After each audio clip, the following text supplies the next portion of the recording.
Essay 6. Taking the More Mystical Way Home. Years ago, when my two boys were very little, we visited some friends one Christmas and exchanged gifts. Upon being handed his gift, their 4-year-old looked at me and asked, "Why did you use dreidel paper?" "What's a dreidel?" I replied. As far as I knew, I'd wrapped Daniel's gift using Christmas paper with little spinning toys on it. Come to find out, a dreidel is a 4-sided top bearing 4 Hebrew letters. These letters form an acronym for a Hebrew saying, which translates to, "A great miracle happened there," referring to the miracle upon which Hanukkah is centered. For someone raised Lutheran in northern Wisconsin, where Jewish people were few and far between, this mistake was understandable, and also pretty funny. Even more funny, 15 years later, I would wind up studying Kabbalah for 4 years. But interestingly, not once did we talk about things like Seder, Rosh Hashanah, or dreidels. Kabbalah is a form of Jewish mysticism that one can study without touching into mainstream Judaism.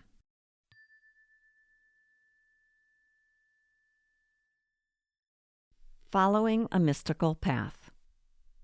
During my 4 years of studying Kabbalah, we learned about things like the Hebrew alphabet, from which all of creation arose. Or, as it says in the Bible, "In the beginning was the Word, and the Word was with God, and the Word was God." We danced with the energy in the mother letters and the father letters. Really incredible stuff. When our class graduated, the leader gave us each a silver necklace with a Hebrew letter on it. My letter is Lamed, meaning teacher. We also spent a lot of time sitting with the 10 divine qualities embedded in the tree of life. As an example, a person might be struggling with something in life that relates to an imbalance of Gevurah and Hesed. Hesed is kindness, loving grace of free giving, love of God, inspiring vision. Gevurah is severity, strength, discipline, judgment, withholding, awe of God. In pairing these qualities, we can think of a river and a bank. The water needs to flow and move and let go, but it can only do so if there is a bank to hold it. The bank, on the other hand, needs to be firm and still, creating an open space for the river to exist. If we have too much or too little of either quality, problems will arise in our life. A healing would involve sitting with a person while resonating with the already healed state of these two Sephiroth, helping the person bring them back into balance with each other. In a similar way, there is a mystical form of Islam called Sufism. This mystery school emphasizes the inward search for God, focusing on meditation while shunning materialism.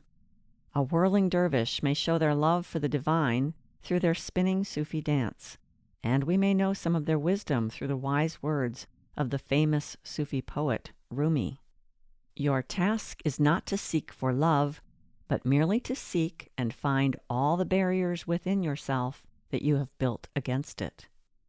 Or this one, out beyond ideas of wrongdoing and right-doing, there is a field. I'll meet you there. I may not know much about the Islamic faith, but I know I love that.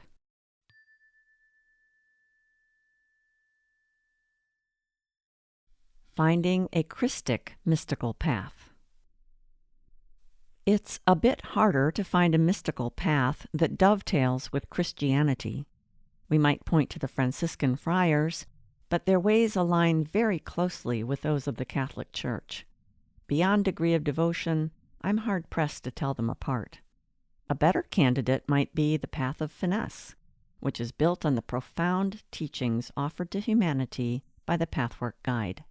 This fits better from the perspective that both finesse and pathwork are Christic paths that don't resemble Christianity at all.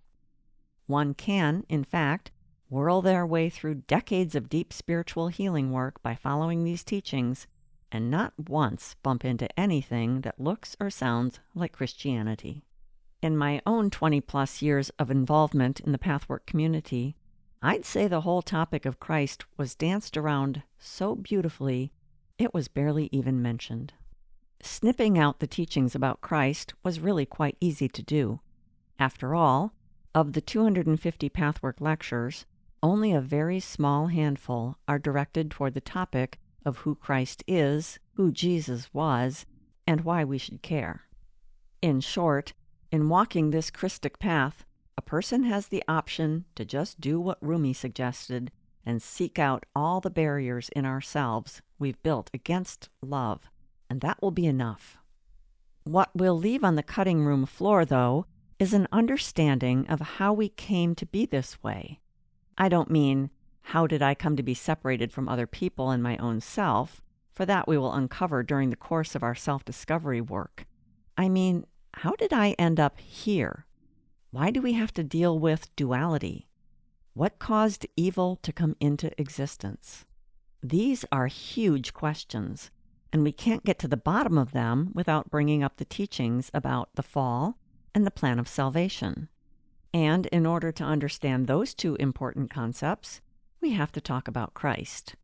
But this version of the story varies enough from what I was taught in Christian Sunday school that everything now falls into place.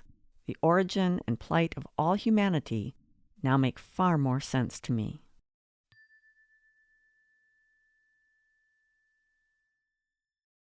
Christic, not Christian.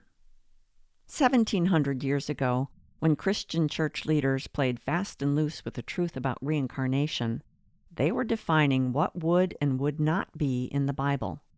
And they really did us all a disservice. To be fair, distortions have wound their way into all the world's major religions, and yet the Pathwork Guide says they all still contain enough truth to serve our personal development. That said, at this point, people have been leaving organized religions in large numbers, and churches have been closing their doors left, right, and center. Why? Because people are no longer buying what they're selling. The stories don't add up. Our minds want real answers and not empty threats of going to hell for all eternity. It's logical to assume that if Christianity is off base, there must be something wrong with Christ. After all, Christ is at the heart of the Christian faith. Yet, by looking more deeply, we can start to understand that Christ isn't the one who's gone sideways. Christianity is. The problem, as is so often the case, lies with us humans and our feet of clay. It's important to recognize that there are valuable, true, and important teachings in Christianity. But what's missing is the deeper reason for Christ's incarnation as Jesus. Christ came to open a door so we, all of us, could return to spheres of light rather than continuing to be trapped in the dark spheres of hell from which we are all rising. In order for us to gravitate toward the light, we must make choices that remove our inner obstacles, for these are what block us from creating loving connections. These are the walls that are tearing us apart and which need to come down. The way home can never involve putting up more walls and creating more division. Yet this form of destructiveness is what so many of today's evangelicals support. Our current sad surroundings in the U.S. are the fairly predictable tragedy that lies at the end of a 17-year dance with untruth. Does this make Christianity all wrong? Of course not. Sacred truths can certainly be found in church, but the wheat must be sifted from the chaff, and too often that's not being done. Similarly, Pathwork leaders weren't all wrong when they sidestepped the Guide's teachings about Christ. A lot of authentic, transformative work has been done over the last 50 years. But any time we cover up and deny a truth, we smother a flame. When that truth is a light the size of Christ, darkness develops.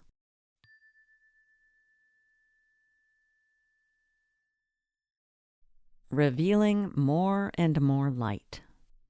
Earth may be our temporary home, but heaven is our true home.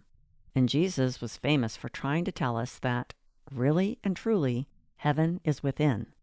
So it is by doing our personal healing work that we are finding our true selves. We are clearing away what's blocking our inner light. This is what opens a pathway for more of our own light to shine out into the world. But it takes more than a single lifetime to complete this journey. To fully reveal our inner light, then, is to make it all the way home. The light of Christ will meet us there. Quote from the Pathwork Guide on Self-Development. A group like yours contributes more than vast masses of people who preach doctrines, who force away the emotions, who feel they must be good, while their true state of being is removed from such goodness.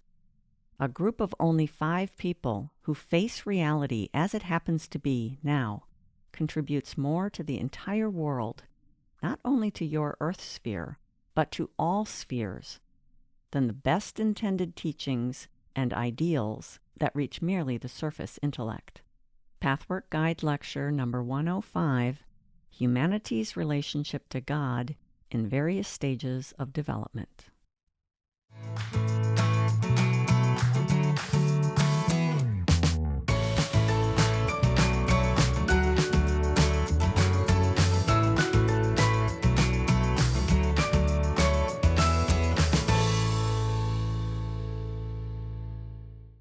This work is copyrighted by Jill Lurie, founder and manager of Finesse LLC, all rights reserved.